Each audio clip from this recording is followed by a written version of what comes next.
On this bonus episode of Common Mystics, we share our thoughts and experiences using spells and rituals in our everyday life. I'm Jennifer James. I'm Jill Stanley. We're psychics. We're sisters.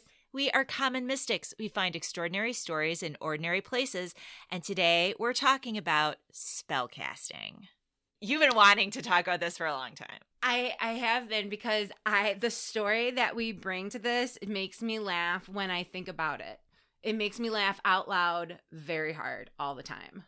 You know, I'm glad we're doing this because I think that a lot of people might have some connotations about spell work that maybe, I don't know, that we certainly don't, subscribe to. Do you know what I mean?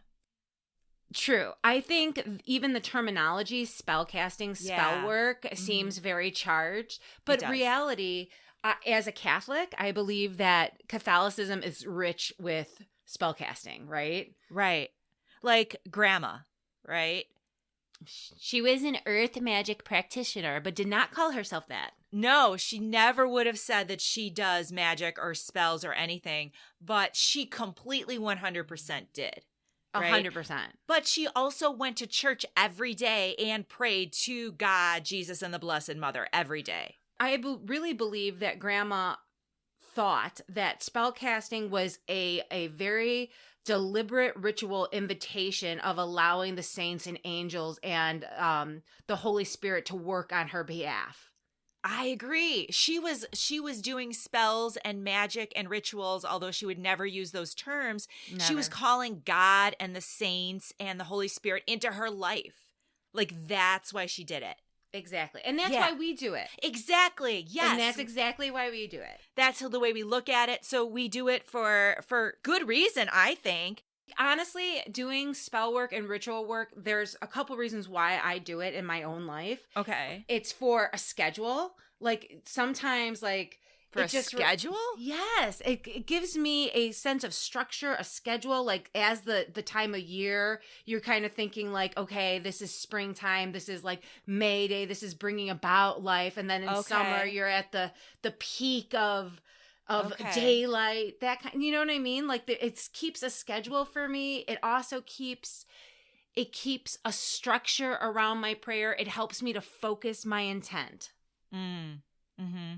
And I think that some people get caught up on spells, witchcraft, to be a little more direct, because they believe that there are people out there who use spells and witchcraft to harm or to control or to do really negative things. I believe that people do use all types of things at their disposal to do negative things. Right. You don't have to manipulate someone by a spell. You can manipulate someone by a smile. Right. Exactly. By a narrative. Right? Exactly. I'm with you 100%. So just to be clear, you and I, that's not what we do.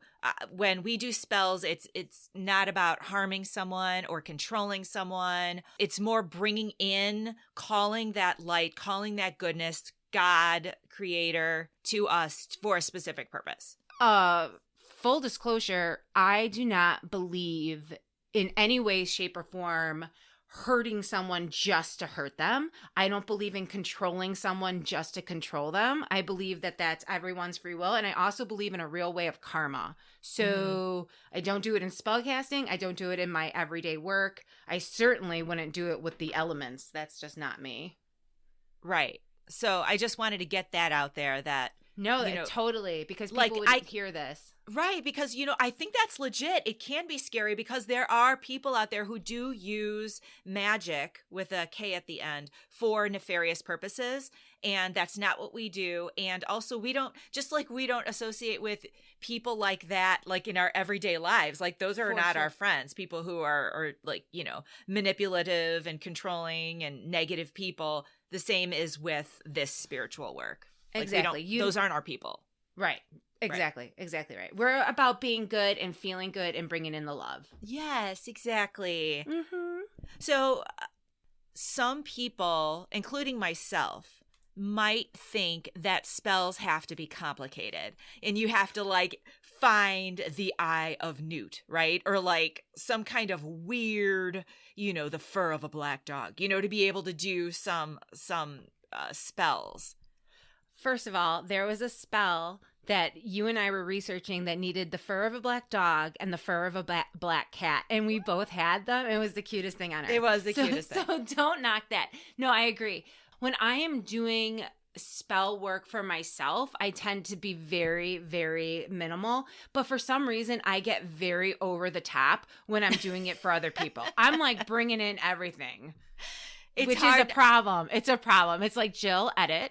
Yeah. We don't need edit Jill. I think that's just generally speaking, Jill edit. Like I'm gonna get a mug and a t-shirt, and when we're recording, I'm just gonna be like, wrap it up. Jill. Yeah. Jill edit. Well, you really don't need that because I can tell by your face the way that you look at me, and then the hand movement about moving it along. Wrap it up. Move it along. No, seriously, but I think sometimes that the most powerful spells / rituals are the simplest. I agree 100%. And I just want to like call our attention to one that's so easy, and it's one where you're bringing the white light in. You love this. I do love this. This is like your thing. This is go-to Jennifer spell. It's 100%. And I wouldn't even call it a spell, I'm using the word spell and ritual kind of interchangeably throughout this conversation. Sure. But yeah, the white light, very, very simply, to call the power, the good power of the universe, God's power, God's love, the power of the creator, whatever you want to call it, to bring it into you.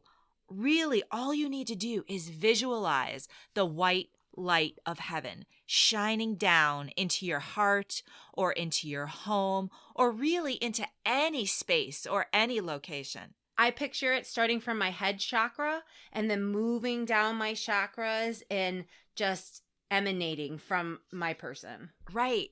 That's another way to do it. So you can't go wrong with this simple visualization to invoke goodness, love, and just general positive energy. And that's one you can do from anywhere, no matter where you are. And from a Christian standpoint and from like a Catholicism standpoint specifically, when I do the white light ritual, I picture the Sacred Heart of Jesus and the white light emanating from his heart. And that's what's encompassing my being. Yeah. I'm looking at a picture of that right now on my wall as I'm talking to you. I'll post it on Facebook with this episode so that people can see what I'm talking about. Because it's very Christian. It's not. It's very Catholic. It's Christ. So that checks that box. It is Christ. Okay. When you look online or if you research spells, what you might notice, what I noticed, is that oftentimes you do a spell either to bring something to you and to your life, such as success, love, strength, confidence, etc., or to let something go or to banish something from you or your life. Ebb and flow of life. Like letting go of fear, negativity, and ex-love. So those are two just general themes that you will often find with spells. Is there anything you wanted to add to that? No, did you hear me? I said it's the ebb and flow of life. Either something's coming to you or receding away. Exactly. And so you can find spells or rituals to perpetuate that energy. Like the moon cycles. Okay. Just saying. Okay. Bringing it all together. All right. So I have one and I want to go over it with you and I want to see what you think of this one. Okay. Are you ready? I'm totally ready. Okay. So I went to spells8.com and I found a spell for letting go of feelings that you might have for an ex. Ugh. Okay. Even the cringy feelings?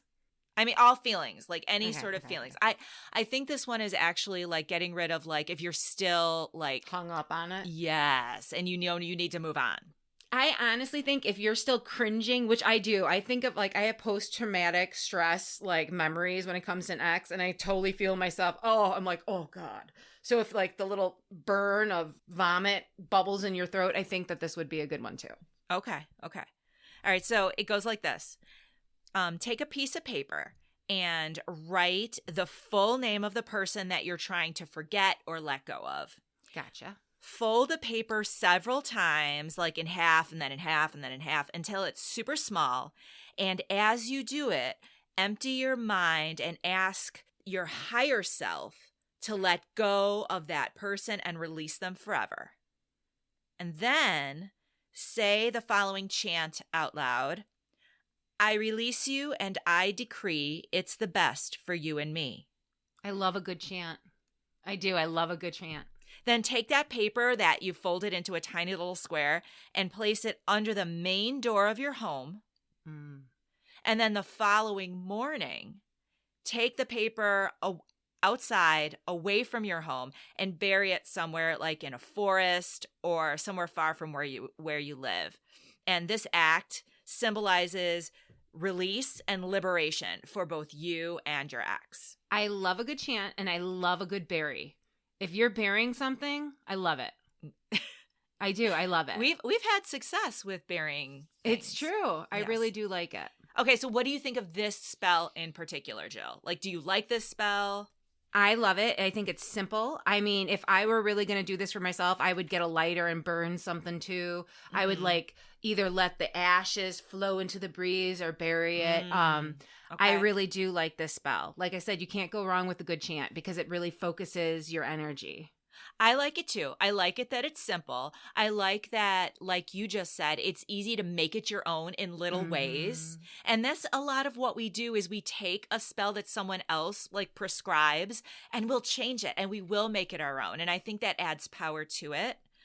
100%. And what do you think of using this for letting go of other things besides your feelings for an ex?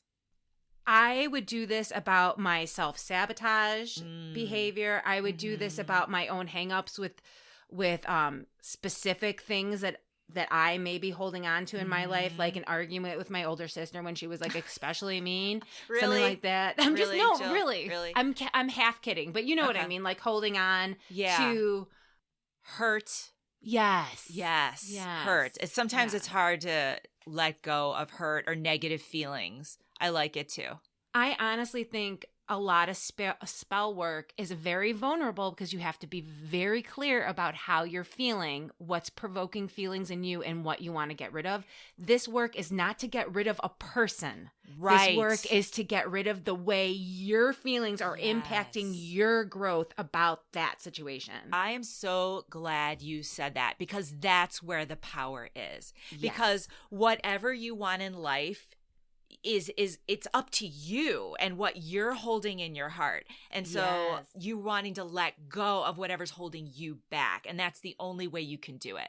It's very vulnerable, very specific, and knowing that it is up to you. And this energy work, this ritual, this spell is just to help you in that direction. Love it. Yes. Thank you. And also, if you are finding yourself doing spells or being attracted to spells to get rid of someone else or change something about someone else, that is a huge red flag. Do not go there. That is not what this is about. And always remember the rule of 3. Whatever you put out into the universe comes back to you 3-folds. Remember that. Right. That's all I'm saying. Okay. Good talk. So I found another one I want to talk about. This spell was from Llewellyn.com. I like the name. Yeah, I know. It's cool.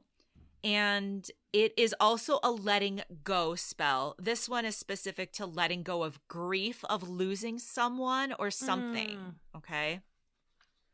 So for this one, you draw a bath and sprinkle in lavender and comfrey. I didn't know what comfrey was, but I looked it up. It's a plant. Okay. You're going to set your space with white candles and burn copal, which is an incense. So you're going to burn incense such as copal to help with the healing process, or you could light some sandalwood incense. So they give you some options. Then you soak in your tub with your candles and your incense, relaxing your muscles and your heart, focusing on the release of tension. All tension you're releasing. Breathing in compassion and forgiveness as you work through your loss, and breathing out unnecessary holding. And as you breathe out, use sound to help let go. You know what I mean by that? Yes. Okay. Like a dramatic. Yeah. Mm-hmm. Yes. When you're done, get out of the tub and take a little bit, like a cupful of water, bath water. I mean, get dressed first. And then take this cup of bath water outside your house and pour it into the soil behind your house. Then come back inside and drain the bath after you have done this. Okay, thoughts? Again, I would make this a little bit my own. How so? Well, I wouldn't do the comfrey because I'm not familiar, but I would use lavender. I would use the white candles. I would also use lavender scent candles. Why not? Sure. I would use I would bring in my heart chakra stone, so like my rose quartz, and put it around the bathtub. Like it. I would soak, but this is the thing about grief. I'm weird when it comes to grief, okay? Grief, first of all, is the worst.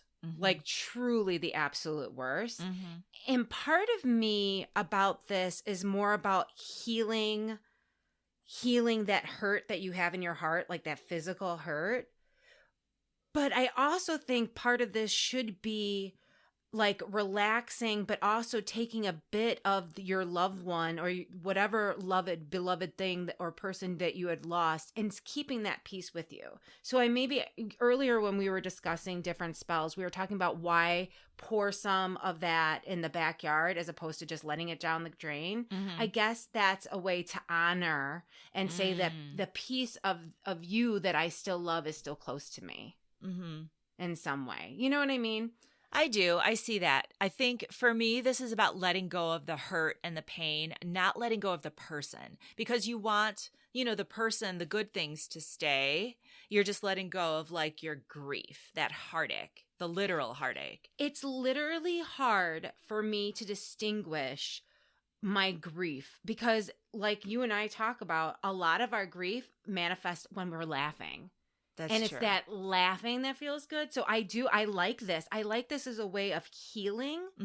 But when I heal, I feel like I'm bringing the spirit closer to me as opposed to letting it go. And I don't know. And I'm like still, that. You know what I mean? I'm still in the grief stage. Like I want to insulate myself with that love. Yeah. And then I don't know how to separate the grief from it yet. You know what I mean? Yeah, I know exactly. To cut the fat from the steak. Yeah. I like this spell as more of almost like an unclenching sort of, you know what I mean? Like when you're holding on to grief, it's like you're physically tense and you're holding it. I like this as a way to just open your heart. I agree that for me, it doesn't resonate as a letting go spell, but more of a just relax in the moment, relax in the moment and release the grief. Maybe it's more of a surrendering into the moment. That's the right word. Yeah, like a surrendering into the fact that this person or your beloved had transcended in a way. You know what I mean? Just releasing or just honoring that transition. And just when you said unclenching, you really threw me off because I thought of my butt during a massage. You know what I mean? I was like, okay, I get it. Because you have to actively like release your butt cheeks when someone's massaging them. Jennifer, you know. You did the whole hand thing, and that's what I thought of. Sorry. Okay, Jill. You can cut it if you want, but I think it would resonate with people that get massages. All right, next spell. This is one that you have done before. I love this spell. Okay, this one is from greenwitch.ca. So it's the Green Witch or greenwitch.ca, meaning she's in Canada. Oh, okay. Yeah. So our Canadian friends. Got it.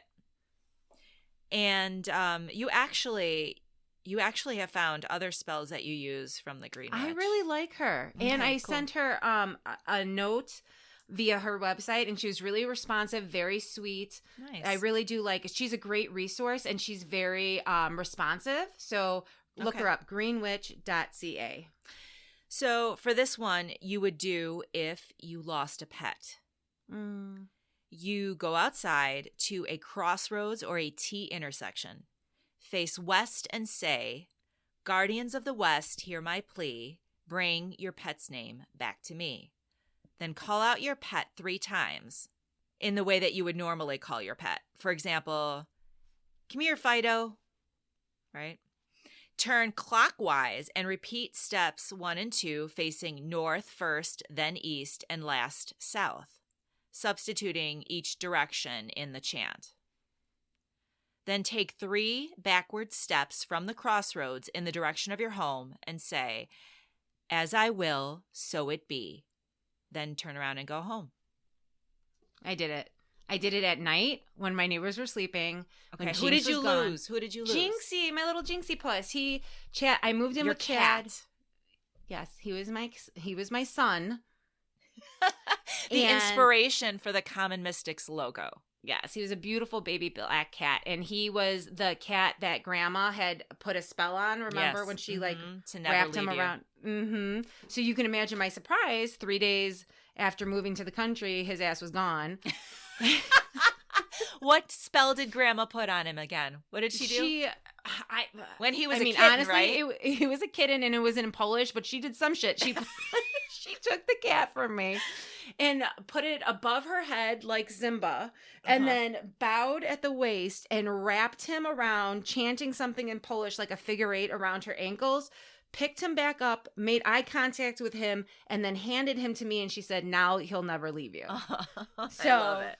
I Okay, know. So, but he was lost. He was lost. Grandma was still alive. This was probably like 2007, 2008. I'm living in Michigan, and my little city cat, Jinxie, who's never been outside before, is now exploring the wilderness of Michigan. And he's gone for like 3 days, and I am a hot mess. It was actually, I have to tell you, Chad was going to work, and Jinx was gone, and I was sitting on my couch. This is day 2. He was gone since Sunday. So this was like a Tuesday. This was Tuesday. And I got on my hands and knees on the floor, and I started banging on the floor. "I want my cat. I want my cat." And I'm crying hysterically. And I hear clear as day out of nowhere my aunt's voice, our Aunt Jeannie's voice. And I hear, "All this for a cat." And I was so embarrassed that Jeannie had passed away at that point. Yes, Jeannie passed away in 2004. And so I was so literally embarrassed, and I was like, fine. And I sat down. So I was like, I have to figure something out. So I did the research, and I found this spell, and I waited at night, and I went to the little T intersection right in front of my house, and I did it. And that was Tuesday night. Wednesday morning, Jinxie jumped in the window and came home. Aw. Well, I'm glad this worked for you. It's quite traumatic. You also do some spells related to your work. I do. What spells do you do related to your work as a recycling broker? What is this? Oh my God. I'm embarrassed. No, Oh my because some God. people might find this helpful. I know, but my colleagues listen, so. Oh. Do But you want I'll to not talk about it? No, I think it's funny, but I mean, they're not going to be surprised. They're like, that makes sense. That checks out.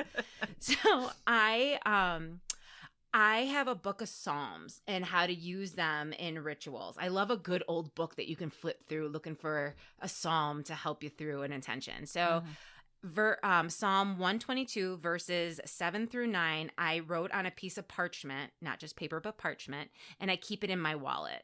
And I do that all the time. And I think about it every time I like do cold calling or I'm hitting the road for work. But in the mornings, if I have to generate more business for my boss and he wants me to like hit the phones, I will light a green candle. I will visualize, I'll center my mind around the candle, and I will visualize bringing money or corrugated bales to my boss's office. Like in my mind's eye, I'm like opening the door and these bales of corrugated are coming through, or like money falling. Oh, Lord. And I repeat verse 7 of Psalm 122 over and over and over again. What is verse 7? Oh, you're going to make me look it up. Oh, I thought you knew it. Don't look it up. I thought you knew it. I have it right here. I think I know it, but I want to get it right. It's like prosper within your house and something. Peace within thy walls and prosper within thy palaces. Nice. Yeah, and you just focus on that over and over and over again. And actually, that very phrase you and I used in another spell we did for a friend of ours. Shall we talk about that one? It's my favorite story. It's my favorite modern. It's a good Jennifer and Jill mess around. You know what? We made a lot of mistakes.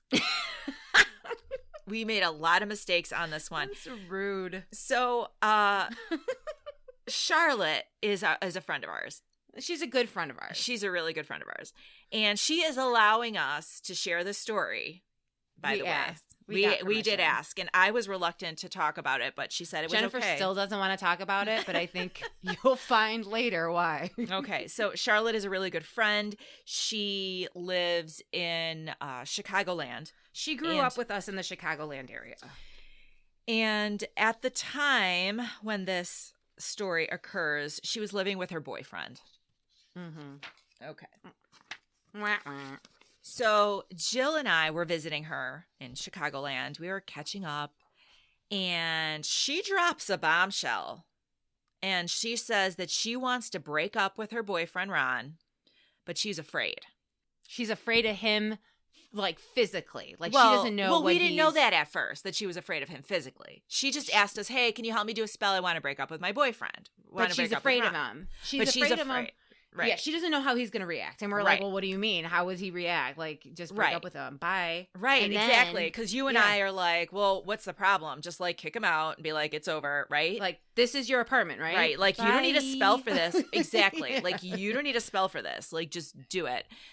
And then she says, well, he hit me. And she showed us on her phone. She showed us photographs that she took on her phone of the bruises. So that changed everything. Now I'm turned up to an 11. I mean, honestly, that was all we had to hear. We were in after that. We're like, okay, this motherfucker, he's going down. Yeah, like, he's stand leaving. back. Like, all of our powers are going into this now, since you have, like, poured gasoline on this whole request. Like, it's happening, and it's happening in the biggest and most dramatic way possible. Yeah, it was like that was not on my watch. Not on my watch, for real. Exactly. So of course. So you obviously you don't live in Chicagoland, and you didn't then. Your library of, like, Wiccan materials, reference books, were at home. So you call your husband, and you're having him, like, go through, and he knows nothing about what he's looking for. You have him going through book after book, taking pictures of pages and texting them to you.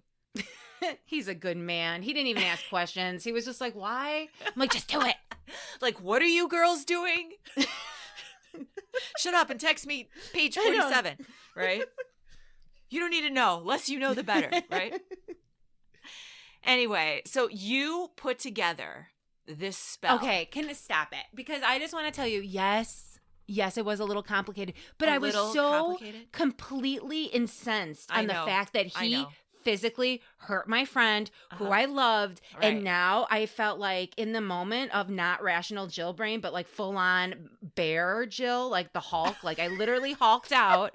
And now I was going to create a spell that was going to protect her in solid ways. And in my incensed hulkish mind, I'm like, that means we're throwing everything at it. We're getting the fire involved. Right. We're getting the moon involved. Right. We're burying shit. Yeah, we're burying, we're chanting. Here we go.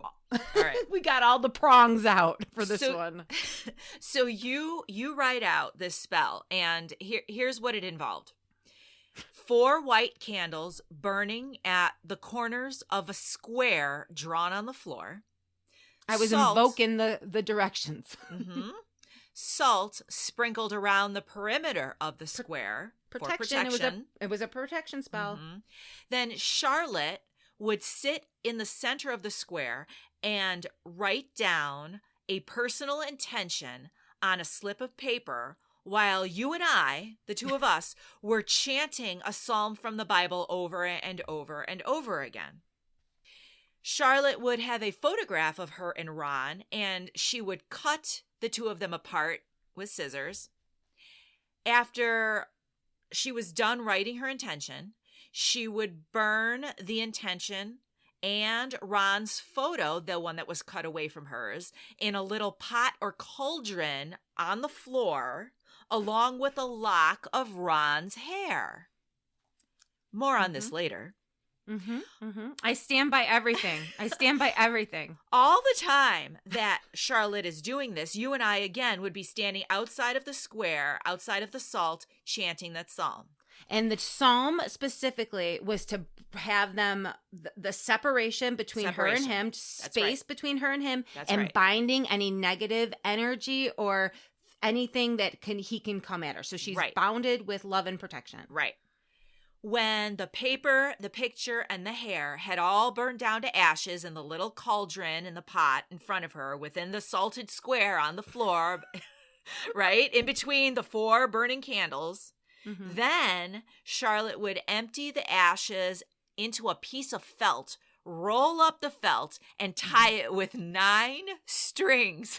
Binding it, because completion, 9 is the number of completion, right?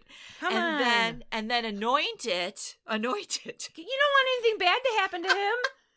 With You're just essential saying, go oils, with peace and love. With essential oils, specific essential oils that was like separation, relaxation, right? Bringing about good energy. Yep. And then after all that, once we have a little packet of ashes tied up with 9 strings and anointed with the holy oil, we would then walk to a wooded area and bury it. I love a good burial. What could happen? What could go wrong? Follow me for more recipes, because this, I was like, I am a genius right now. This was inspired. It really was. And the funny thing was, you like go over this with me, and I'm like, all right, we're doing it. Like nothing in my head was like, Jen, we were really charged. We were like, really this is happening. We were so mad. Son of a bitch. we were so mad. This was going down. Okay, so we planned this all out. We made a date to go back to Char's house. So you drive back in from Michigan. We go to Char's house on a day that she says Ron's going to be out all day. He's not going to be home. We'll have the place to ourselves. And we had most of the ingredients with us, except for the personal pieces, right? The personal pieces, right, exactly. But we didn't have the pot. We were going to go shopping together to buy the pot. Because we didn't want to ruin a pot. Exactly. We needed to go to a thrift store to buy an old pot because we're practical. Exactly. So we get to Charlotte's house, and we're in her house, and we're running around looking for those personal items. She has a small apartment, right? And so there is the master bedroom, and then there's the office. The best place for this to take place is in her office, right? Correct. In the house office or the home office. So we set up as much as we could. We got our salt. We positioned our candles, and then we're like, okay, picture. Let's find a picture. This looks like a good picture. Right. Then what did we needed the hair. Right. We needed the hair.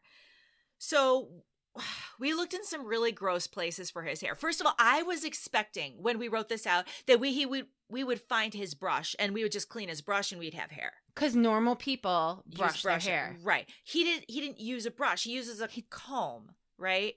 So there was no hair anywhere. And we were looking in, like I said, some really nasty places. I was like in the shower. It was gross. I don't even want it. But I love her, and I did it, and I don't regret it. Right. So we were problem solving that situation because we needed hair. And then I think I came up with the idea of like, maybe we can use something else that has his essence on it. Like, what would have his essence on it that isn't too nasty, but has like enough of his like nasty? Right. Well, I was thinking a dirty sock because it's like kind of small, but it totally, if they was wearing a dirty sock. And how many times do you lose a sock? Like all the time. If you like lose every a sock, weekend. You're not like, oh, someone stole my sock to Right, burn someone's it. doing a spell on me. No, it's like it happens all the time. All the time. So we're like, hey, Charlotte, if you stole one of his dirty socks out of the hamper, would he realize it? She's like, no, I do the laundry. It'd be totally fine. Mm-hmm. So you and her are still running around. You're finding photographs that would be suitable to like burn. We're looking for a lighter, things like that. I'm standing in the kitchen. You and Charlotte are like in the master bedroom, and he comes home unexpectedly. So I am suddenly like screaming at him. I'm talking loudly so you guys can hear that he's home. I'm hey! I think I have to stop because I think people don't realize the person you are. What do you mean? Jennifer, I'm delightful. I am a delightful human. What are you talking about? Jennifer legitimately cannot be deceptive or deceitful in any way, shape, or form. It's all over her face. So the fact that Jennifer was engaging with this person in the other room and her voice is getting louder and louder, which in itself is very if it was Char and I, it's uncharacteristic. It would have been, so it was like, oh my God, red alert. This is bad. So anyway. I come into the kitchen. And Jennifer is talking like like a caught teenager who's just been smoking weed and is like walking backwards and like I'm like, what is happening? Hi. Oh, hi. I didn't know. Hi. You know what? Stop. That's true. It's true. I hear you. I agree with what you're saying about the whole deceptive thing. So bad. I'm the worst liar. It's actually horrible. Embarrassing. Code red. So I'm like screaming at him from across the breakfast bar. Literally, I'm like, oh my gosh, you know what I mean? It's so good to see you. And I'm standing there right in front of the bar stool, and I look down nonchalantly. And there's one of his dirty socks sitting right there. So I'm like, oh my God, the jig is up. So I bend over, and put my elbows on the breakfast bar. And he must have thought that I was like leaning into him, like flirty. It was so nasty. So as I'm like leaning into like the conversation with him, like screaming at him, right? Because I'm all like trying to clue you two in that he was home. I reach underneath the bar and I grab the gross, dirty sock and I stick it in my jeans pocket. I did that. You did it. You took one for the team. I sure did. You really Then did. I stand up and you guys come into the room and he's like, oh, what are you girls up to today? And we're like, oh, we're going for a drive. We said we were going shopping because we actually did need to go buy a cauldron or a little pot. But more importantly, like, say, what are you doing home? Char said you would be out, right? It's such a nice surprise to see you. Where have you been? Oh, my goodness. So after, like, a couple minutes of small talk, we leave. We get in the car, and I'm in the back seat. Char is driving. You're in the passenger seat. As soon as we pull away from the house, I'm like, okay, number one, why is he home? And number two, why do I have a nasty ass sock in my pocket right now? Who left it? Which one of you assholes left the nasty sock in the kitchen on the chair? Exactly. And Char actually pulled the car over. You two look at each other. And then you turn around and look at me, and I'm like, what did I say? And both of you we didn't get the sock. We didn't put the sock there. You guys didn't put the sock there. I was still like shifting through the remains of a shower drain. You guys actually decided against the sock, like in the master bedroom, while I was standing in the kitchen. I didn't know that. So how did that one sock get there? And I will also say it's a clean place. Like there's not laundry everywhere. It is a clean, picked up, neat home. And that was part of the problem. What was taking Char and I so long is because everything that we moved, we had to put back. When we were looking for a picture, like a good picture to cut in half, we had to take a picture of it. We had to like put it back in the frame. We had to print it. It was like a whole thing. So to have like the house look as spotless as it did, that was part of the reason why it took us so long. So in the car, in that moment, when we realized that dirty sock of his had appeared right where I was standing while I was talking to him, when you guys had decided a sock wasn't necessary, that was like, holy shit.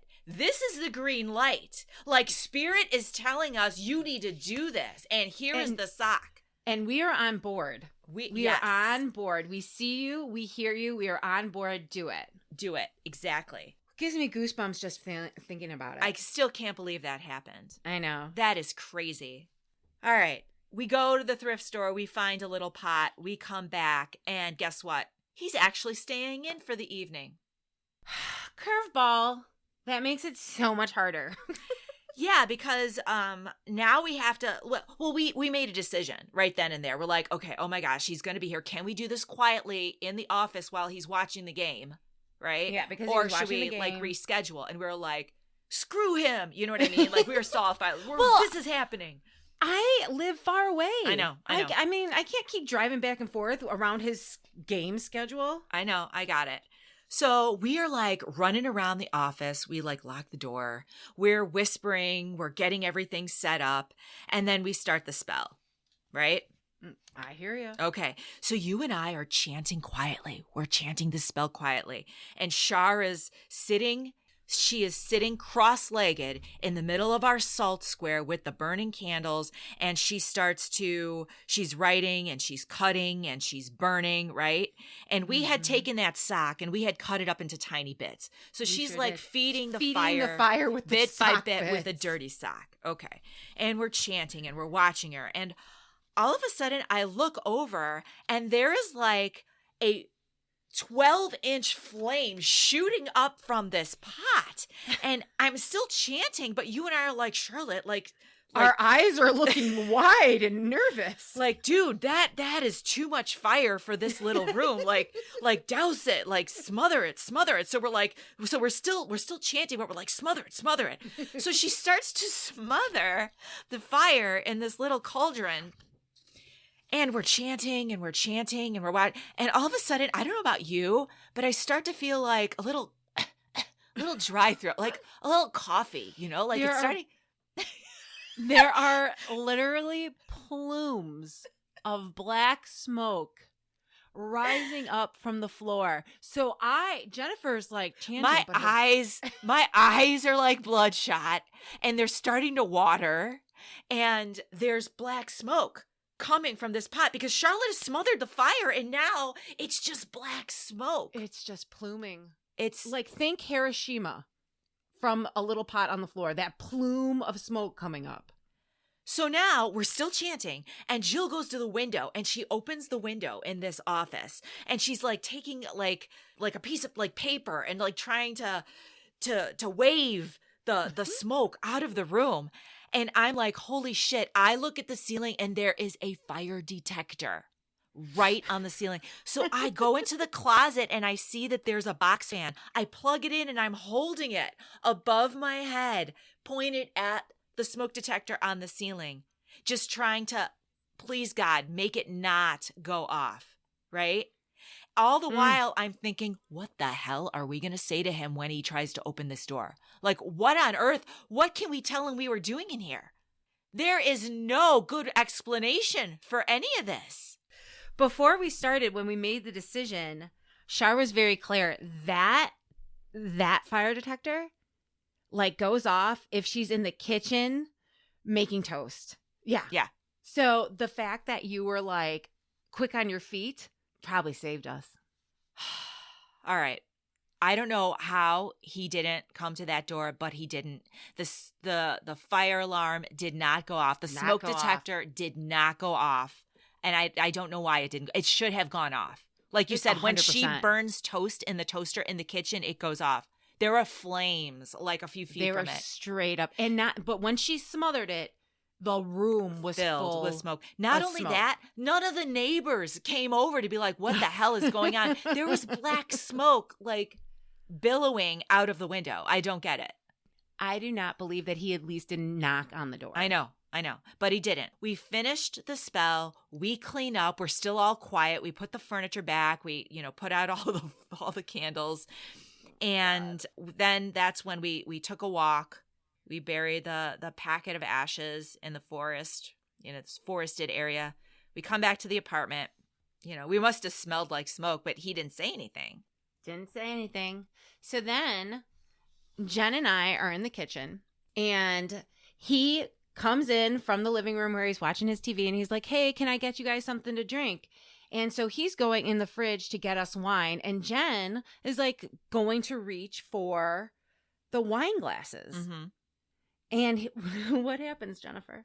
Shut up. You know what happens. They don't. Our listeners would like to know. So as I was looking in the cabinet, the first cabinet I opened did not have wine glasses in it. And as she's opening up the cabinets, he's saying to me, do you smell something funny? Is that the fridge? And I'm like, I don't know. So we open up the fridge, and I'm like, I don't smell anything. And he's like, it smells so weird. And I'm like, I don't know. Maybe there's something like old in it. I don't know. And I turn to Jen, who is taking mugs out of the cabinet and reading the mugs so she can avoid looking, or because I'm such a bad liar. I couldn't make eye contact with him. I couldn't even be part of this conversation about what that smell is. I wanted to be like, you are smelling your dirty ass burning sock. That's that smell. And you're an idiot. You're an idiot because we burnt your sock while you're in the next room. But instead she's going, Colorado, huh? This one, made in Taiwan. Huh, interesting. I didn't know mugs were made in Taiwan. Like, it was so ridiculous. It was so It was bad. so silly. But 20 ounces. But Jill, let me ask you a question. Like, that aside, do you think it worked? Do you think that spell worked? Okay, hold on. Wait a second, because this is really funny. Later, I drive home, you go home. Like, the three of us are on a text chain, and the issue in their relationship had, continued to, disintegrate. And he decides that he's no longer going to sleep in the bedroom with her. He's going to sleep in the office. And it wasn't the first time he had slept in the office, but now he's doing this like grand thing, like, this is my room now. And so he goes and he makes like a bed in the office. And then what did she text us? She said that he said, what the hell did you girls do in there? I can't sleep in there. I feel uncomfortable. So he was sensing that we did something in there, which I think is pretty impressive in and of itself. But it turns out the ridiculousness of it all. It was ridiculous, but they did not stay together. And he never hurt her again. He never hurt her again. And it was a clean breakup. So I'd like to think that what we did maybe brought her some protection and maybe, brought her some strength and maybe scared him a little bit into like watching himself. Honestly, a couple things. When I think about this situation, I totally could have edited that spell down quite a bit. Yeah, I think so.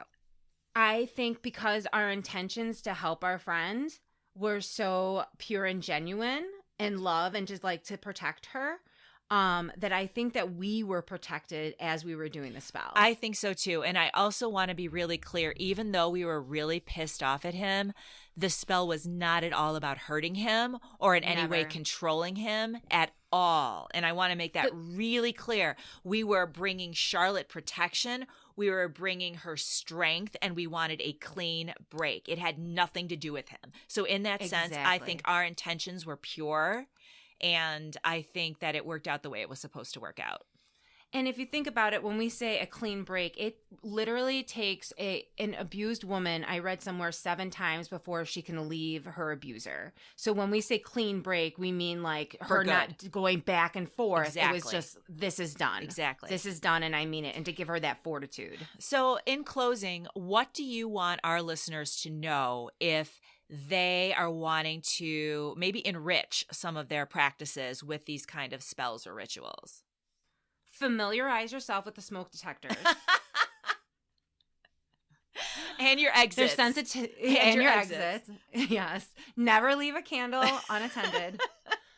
No, I think, honestly, I really think that with such the craziness going on in this world right now, I think doing spell work more than ever has given me a focus point, has quieted my mind, and also makes me feel like I have some say-so in what's going on. Mm-hmm. And I'm going to say it again. It doesn't have to be complicated. It doesn't have It shouldn't be complicated. It shouldn't be complicated. I mean, I will say that I understand why some spells are really complicated and have really obscure, difficult to find ingredients, and maybe because you gotta want it. You gotta want it, and it's all You about gotta want intention, and it all comes back to Mhm. intention, right? So if your intention is there and it's strong enough and you're motivated enough, you can do spell work just to help focus that energy, right? Because it's all inside you. I think the most important thing to do, takeaway, I know we're being funny about it, but you really shouldn't be doing a spell when you're emotionally charged. You really need to be clear about what you want and make sure that your intentions aren't to hurt anybody.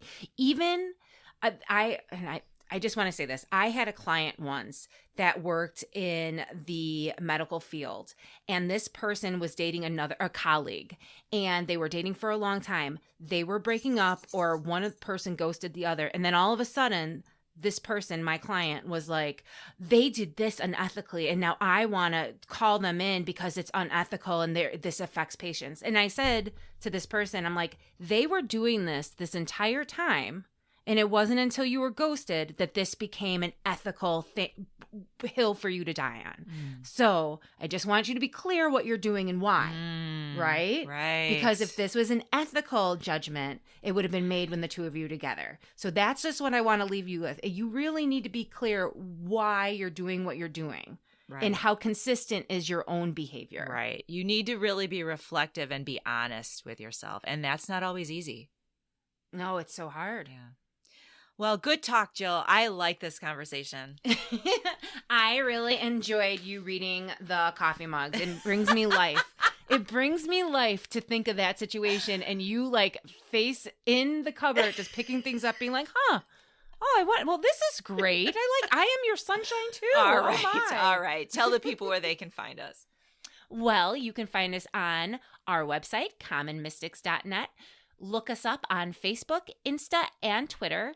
Or you can listen in on wherever you're listening to your favorite podcasts. But if you happen to be on Apple, like, subscribe, and leave us a positive review so other people can find us. Thank you so much for listening. Thank you. Good night.